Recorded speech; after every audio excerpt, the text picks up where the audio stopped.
عمومی طور پہ جب ولی کا ذکر آئے تو اس کے ساتھ کرامت کا تصور ساتھ جڑا ہوا ہوتا ہے، لیکن یہ بات ذہن میں رکھیں کہ یہ ولی کو اللہ کی طرف سے دیا گیا اعزاز تو ہے، لیکن یہ ولی کی علامات سے نہیں ہے۔ یعنی ولی کے لیے جو شرطیں ہیں، جو نصاب ہے، وہ ایمان اور تقوی ہے۔ اگر کسی کے اندر یہ دو خوبیاں پائی جائیں اور وہ کمال درجے کی موجود ہوں، لیکن کرامت آپ تک نہ پہنچے یا ظہوری نہ ہو ساری زندگی، تو اس کے ولی ہونے میں شک نہیں ہے۔ اور ایک شخص کے اندر آپ کرامت دیکھیں لیکن یہ دو خوبیاں نہ پائی جائیں تو اس کو ہم کرامت ہی قرار نہیں دے سکتے، وہ استدراج ہوگا۔ ہر وہ خرق عادت امر جو بغیر کسی شخص سے ظاہر ہو اور ہو خرق عادت، ما فوق الفطرت چیز ہو، تو اس کو قدرت الہیہ کہیں گے۔ اور اگر وہ نبی کے ہاتھوں سے اعلان نبوت سے پہلے صادر ہو جائے تو اسے ارہاس کہا جاتا ہے، اعلان نبوت کے بعد ظاہر ہو تو اسے معجزہ کہا جاتا ہے، اور وہی چیز کسی ولی کے ہاتھ سے ظاہر ہو تو اسے کرامت کہا جاتا ہے، اور اگر کسی عام بندہ مومن کے ہاتھوں سے ظہور پذیر ہو تو اسے معونت کہا جاتا ہے، اور اگر وہی کام کسی کافر سے یا کسی فاسق و فاجر کے ہاتھوں سے ظاہر ہو تو اسے استدراج کہا جاتا ہے، جس طرح دجال کے ہاتھوں سے قرب قیامت میں ہوگا کہ وہ مارے گا بھی اور زندہ بھی کرے گا۔ اب استدراج میں اور کرامت میں فرق کرنا یہ عام آدمی کے بس کا روگ ہی نہیں ہے، وہ کیسے کرے گا؟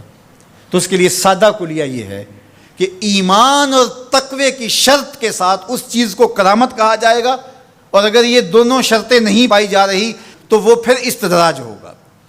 تو اس لیے ولی کو پہچاننے کے لیے کرامت معیار ہی نہیں ہوا، کرامت نصاب ہی نہیں ہوا، ولی کو پہچاننے کے لیے ایمان اور تقوی ہوا۔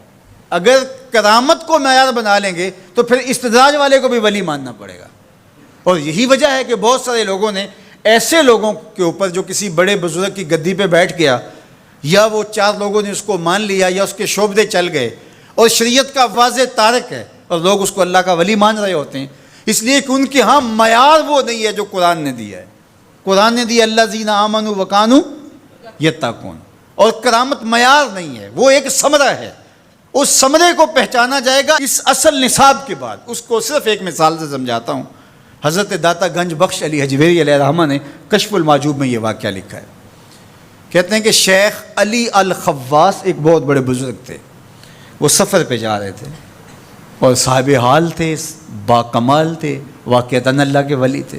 ایک شخص آیا اور ہانپتا کانپتا ان کے پاس آ کے رکا، کہا آپ شیخ علی الخواص ہیں؟ فرمایا ہاں۔ تو کہا کہ میں لمبا سفر کر کے آیا ہوں اور آپ کی صحبت میں کچھ دن گزارنا چاہتا ہوں، تو آپ مجھے اپنی صحبت کے شرف سے محروم نہ رکھیے۔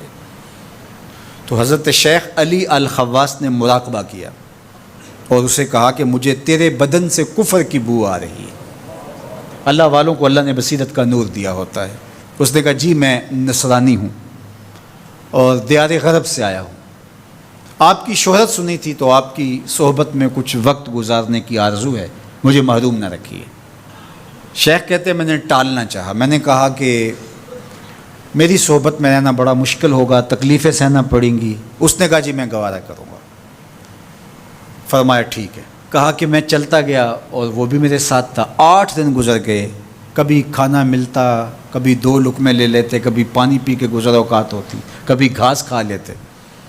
ایک دن اس کا وجود کپ کپا رہا تھا بھوک کی شدت کی وجہ سے۔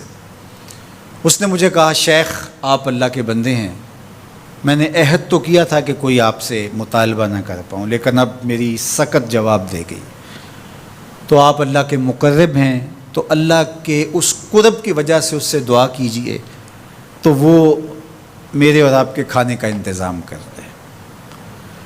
کہتے ہیں کہ میں اس کی حالت کو دیکھ کر کے سجدہ ریز ہو گیا اور اللہ کی بارگاہ میں نے یہ دعا کی مالک اس کافر کے سامنے رسوا نہ کرنا۔ کہا جب میں نے سر اٹھایا تو آسمان سے ایک طبق اترا جس کے اوپر 2 پیالے شربت کے تھے اور 2 روٹیاں تھیں، تو میں نے ایک پیالہ اور ایک روٹی اس کو دے دی اور ایک خود لے لی، اور پھر سفر شروع ہو گیا۔ 8 دن پھر گزر گئے، پھر ایک دن وہی حالت کہ اس کا بدن کپ کپانے لگا۔ تو میرے دل میں آیا کہ روز روز حالت ایک جیسی نہیں ہوتی، تو اس دن تو لاج رہ گئی تھی، تو کہیں آج یہ پھر نہ بول پڑے، تو قبل اس سے کہ یہ بولے میں نے بول کر کے کہا کہ تو بھی عیسائیوں کا بہت بڑا پیر پادری ہے، تو آج تیری باری ہے۔ تو کہتے ہیں جب میں نے اس کو کہا تو اس نے بھی سجدے میں سر رکھ دیا، اور میں دل ہی دل میں سوچا کہ اس کا سجدہ ریز ہونا کیا معنی رکھتا ہے جب ایمان ہی نہیں ہے۔ تھوڑی دیر کے بعد جب اس نے سر اٹھایا تو آسمان سے بھی طبق اترا، جس پر 4 پیالے شربت کے اور 4 روٹیاں تھیں۔ اس نے 2 روٹیاں اور 2 پیالے میری طرف بڑھائے، اور 2 پیالے اور 2 روٹیاں اپنی طرف کر لیں، اور کہا کہ کل یا شیخ کھائیے۔ میں نے کہا میں نہیں کھاؤں گا، اس لیے کہ کرامت ہو نہیں سکتی، اور استدراج کا کھانا جو ہے وہ میں کھا نہیں سکتا، چونکہ تم کافر ہو تو میں استدراج کا کھانا کھاؤں تو یہ نہیں ہو سکتا۔ تو اس نے کہا کل یا شیخ، شیخ کھائیے اور میری طرف سے 2 مبارکیں وصول کیجیے۔ میں حیران ہوا، میں نے کہا کیا مبارکیں؟ اس نے کہا میں نے سجدے میں سر رکھا اور اللہ کی بارگاہ میں عرض کی، اے اللہ اگر اسلام سچا دین ہے تو 2 پیالے اور 2 روٹیاں عطا کر دے، اور اگر علی الخواص واقعی تیرا ولی ہے تو 2 پیالے اور 2 روٹیاں اس کے صدقے سے دے دے۔ تو ایک تو آپ کو آپ کی ولایت کی مبارک ہو، اور دوسرا ہاتھ بڑھائیے اور مجھے اسلام میں داخل کیجیے، اسلام سچا دین۔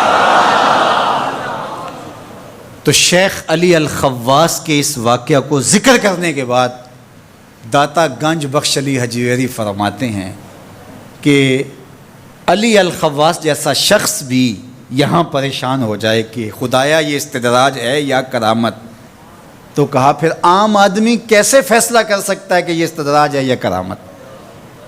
تو کہا کہ اس کو یہی دیکھنا پڑے گا ایمان اور تقوی ہے کہ